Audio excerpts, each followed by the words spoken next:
Hello, सुप्रभात बच्चों। कैसे हो आप सभी। मैं Shrimati Geeta Saini MN international school Malakheda कक्षा 10 की हिंदी की पाठशाला में आप सभी का स्वागत है। बच्चों, हमारी हिंदी की पाठशाला में आपकी पाठ्य पुस्तक क्षितिज के पाठ नंबर 1 पद्य का अध्ययन चल रहा है। तो जिसमें से पद्य में से आपको क्या है, पहला और दूसरा 2 पद्य तो आप लोगों को मैंने पिछले वीडियो में करा दिए थे। अब आज हमारा तीसरा पद्य है। इनमें आपको बताया जा रहा है कि जब श्री कृष्ण गोपियों को छोड़ करके मथुरा चले जाते हैं तो वो वहाँ से क्या करते कह करके जाते हैं कि मैं जल्दी ही वापस आ जाऊँगा, लेकिन वो वापस नहीं आते हैं और उद्धव को योग का संदेश दे करके भेजते हैं। तो गोपियाँ उद्धव को क्या करती हैं, व्यंग्य रूप में उन्हें समझाती हैं। तो इसमें 2 श्लोक तो हमारे हो गए थे। अब तीसरे में देखो गोपियाँ उद्धव से क्या कह रही हैं। गोपियाँ कह रही हैं, हमारे हरि हारिल की लकड़ी मन क्रम वचन नंद नंदन उर यह दृढ़ करी पकड़ी जागत सोवत स्वप्न दिवस निसी कान है जकरी सुनत जोग लागत है ऐसो ज्यों करोई ककरी सो तो व्याधि हमको ले आए देखी सुनी ना करी यह तो सूर तनही ले सौंपो जिनके मन चकरी। तो गोपियाँ क्या कह रही है श्री कृष्ण के लिए कि हे उद्धव, अब हमारी बात सुनो। जो आप हमारे लिए योग का संदेश लेकर आए और हमसे कह रहे हो कि तुम श्री कृष्ण को भूल करके योग में लग जाओ, तो अब सुनो। हमारे हरि यानी जो हमारे श्री कृष्ण है, हरि कहते हैं श्री कृष्ण को।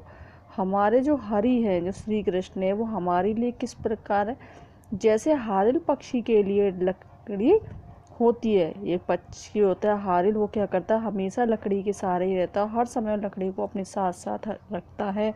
तो कह रहे जो हमारे जो श्री कृष्ण है वो हमारे लिए कैसे हैं, जिस प्रकार हारिल पक्षी के लिए लकड़ी होती है, उसी प्रकार से श्री कृष्ण हमारे लिए हैं। मन से, कर्म से, वचन से हमने क्या है, नंद बाबा के नंद को, नंद नंदन और यानी जो नंद बाबा के पुत्र हैं श्री कृष्ण, उनको अपने हृदय में हमने क्या किया है, यह दृढ़ करी पकड़ी, उन्हें अपने हृदय में दृढ़ता पूर्वक बसा लिया है। जागत सोवत स्वप्न दिवस निसी, कह रहे हैं हम जागते हुए, सोते हुए, सपना देखते हुए, दिन में रात में केवल एक ही नाम रटते रहते हैं, कान्हा कान्हा जकरी। यानी जो हमारा हृदय है वो क्या है, सोते जागते सपना देखते दिन में रात में केवल वो एक ही नाम रटता है, कान्हा कान्हा। इसके अलावा वो किसी और को नहीं जानता। सुनत जोग लागत है ऐसो, जो आप हमें जो योग संदेश सुना रहे हैं हे उद्धव, वो हमें ऐसा लग रहा है ज्यों करोई ककड़ी, यानी जैसे कड़वी ककड़ी होती है तो वो क्या करती है, जैसे ही मुंह में जाती है तो पूरे मुंह को ख़राब कर देती है और वो उसे हम गले से नहीं उतार पाते। इसलिए जो हम आपका जो योग संदेश है वो हम अपने अंदर नहीं रख सकते, क्योंकि हमारे मन में, हमारे हृदय में तो कौन बसे हुए हैं, हरि बसे हुए हैं, श्री कृष्ण बसे हुए हैं। अब हमें तुम्हारा जो योग संदेश है वो हमारे कोई भी पल्ले नहीं पड़ रहा, कुछ भी समझ नहीं आ रहा। सूतो व्याधि हमको ले आए, व्याधि कहते हैं रोग, बीमारी। सूतो, यूँ तो आप हमारे लिए क्या लेकर आए हो, एक व्याधि यानी रोग लेकर आए हो। देखी सुनी ना करी, यानी ऐसी हमने बीमारी, ऐसे जो रोग है उसको हमने ना तो कभी कहीं देखा है और ना ही कभी सुना है। यह तो सूर तनही ले सौंपो जिनके मन चक्री। सूरदास कहते हैं, क्योंकि ये पद्य किसने लिखे है, सूरदास ने। सूरदास जी कहते हैं कि गोपियाँ उद्धव से ये कह रही हैं कि आप जो अपना जो योग का संदेश लेकर के हमारे पास आए हैं, ये अपना योग का संदेश उनके पास लेकर जाइए जिनके मन चक्री, यानी जिनका मन क्या है, भ्रमित हो जाता है, कभी इस ओर चला जाता है, कभी इस ओर चला जाता है, यानी इधर से उधर उनका मन डोलता रहता है। आप उनके पास जाओ, उन्हें अपना ये योग का संदेश सुनाइए। हमारे ऊपर, हमारे मन के ऊपर तुम्हारे योग का संदेश का या तुम्हारी बातों का हमारे ऊपर कोई भी असर नहीं हो सकता है, क्योंकि हमारा जो मन है वो केवल और केवल श्री कृष्ण में ही लगा हुआ है, और जब वो गए थे तो हमारे मन को वो अपने साथ ले गए। तो इस तरह से गोपियाँ उद्धव से कहती हैं कि तुम अपना योग संदेश लेकर के कहीं और जाओ। हमारे मन में, हृदय में तो क्या है, मन कर्म वचन से नंद बाबा के पुत्र श्री कृष्ण ही बसे हुए हैं, और हमारे हृदय ने उन्हें मजबूती से पकड़ रखा है। जाते सोते सपना देखते, दिन में रात में हमारा मन केवल कान्हा कान्हा ही पुकारता है, इसके अलावा वो किसी और को नहीं जानता।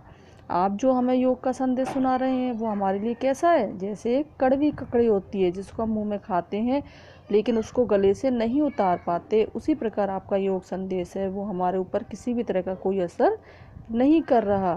क्यों, तो आप हमारे लिए एक ऐसी बीमारी लेकर आए जिसको हमने ना तो कभी पहले देखी है और ना ही कभी सुनी है।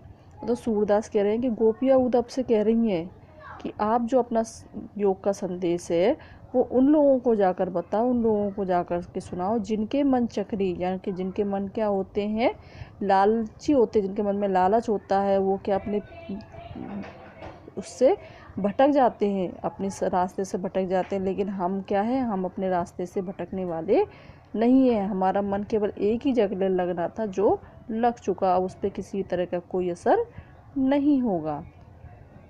अब आगे गोपियों क्या कह रही है, अब आ गई वो श्री कृष्ण के पास। आप जो व्यंग्य कह रही है वो श्री कृष्ण के लिए कह रही हैं कि आप आए हो, तो अब ये भी सुनते जाओ। हरि है राजनीति पढ़ आए, समुझी बात कहत मधुकर के, समाचार सब पाए। एक अति चतुर भूते पहले ही, अब गुरु ग्रंथ पढ़ाए, बड़ी बुद्धि जानी जो उनकी, जोग संदेश पठाए। ऊधो भले लोग आगे के, फिर हित डोलत धाये, अब अपने मन फेर पइए, चलत जूते चुराए। तेप क्यों अनीति करे आपुन जे, और अनीति छुड़ाए। राज धर्म तो ऐ सूर, जो प्रजा ने जाहि सताए। अब वो श्री कृष्ण के लिए कह रही हैं, हरि है राजनीति पढ़ाए, कि हे उद्धव, ऐसा लगता है श्री कृष्ण ने तो क्या है, राजनीति पढ़ ली है। वो वहाँ पर क्या है, मथुरा में जाकर के वहाँ राजा बन गए हैं, तो उन्होंने तो क्या है, राजनीति पढ़ ली है। अब वो क्या है, समझी बात कहत मधुकर के, यानी वो क्या कह रही है, बात तो क्या कह रही है, मधुकर से कह रही हैं, भौरे से कह रही हैं। भौरे का पर्यायवाची है मधुकर, तो वो भौरे से कह रही हैं, लेकिन उनका इशारा किसकी तरफ है, उद्धव की तरफ। तो कह रही है, समझी बात कहत मधुकर के, समाचार सब पाए, यानी उन्होंने सारे समाचार पा करके अपनी बात मधुकर से कह रही है कि ऐसा लग रहा है श्री कृष्ण ने तो क्या राजनीति पढ़ ली है। एक अति चतुर होते पहले ही, यानी तो एक तो वो पहले से ही बहुत ज़्यादा चतुर थे, श्री कृष्ण के लिए कह रही हैं कि एक तो वो पहले से ही बहुत चतुर थे, और अब उन्होंने क्या है, ग्रंथ भी पढ़ लिए हैं। बड़ी बुद्धि जानी जो उनकी, उनकी बुद्धि बहुत बढ़ गई है, यानी वो अपना क्या है, अब सुख दुख लाभ हानि ये सब चीज़ देख करके अब वो बातें करने लगे हैं। तो कह रहे हैं उनकी बुद्धि बहुत बढ़ गई है। वो योग संदेश पढ़ाए, जो हमें योग संदेश पढ़ाने के लिए उद्धव को भेजा है। ऊधो भले लोग आगे के, परहित डोलत है उद्धव। फिर वो उद्धव से कह रही है कि उद्धव, तुम बहुत ही भले लोग हो, यानी तुम बहुत ही भले हो, बहुत ही सीधे हो। पर हित डोलत धाये, जो तुम्हारा हृदय जो है इधर उधर डोलता रहता है, लेकिन हमारे हृदय ऐसा नहीं है, वो एक जगह पर स्थिर रहता है।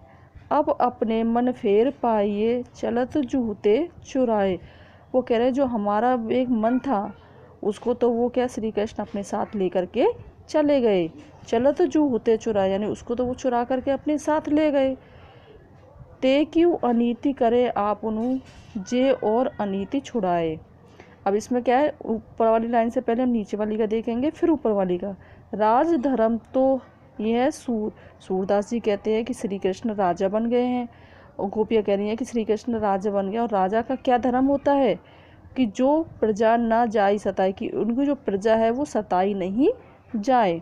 राजा बन गए हैं तो राजा का कर्तव्य होता है कि उनकी प्रजा सताई नहीं जाए। ते क्यों अनीति करें आप उन्हें, और वे तो खुद ही अनीति कर रहे हैं। ये और अनीति छुड़ाए, यानी और एक औरतों को अनीति को छुड़ाना चाहिए, दूर करना चाहिए, लेकिन वो तो खुद ही अनीति कर रहे हैं, खुद ही हमें अपने रास्ते से भटका रहे हैं। तो इस तरह जो गोपियाँ है वो उद्धव से व्यंग्य करती हैं। उसको सूरदास ने हमें पद्य के बारे में बताया। आज के लिए इतना ही। धन्यवाद।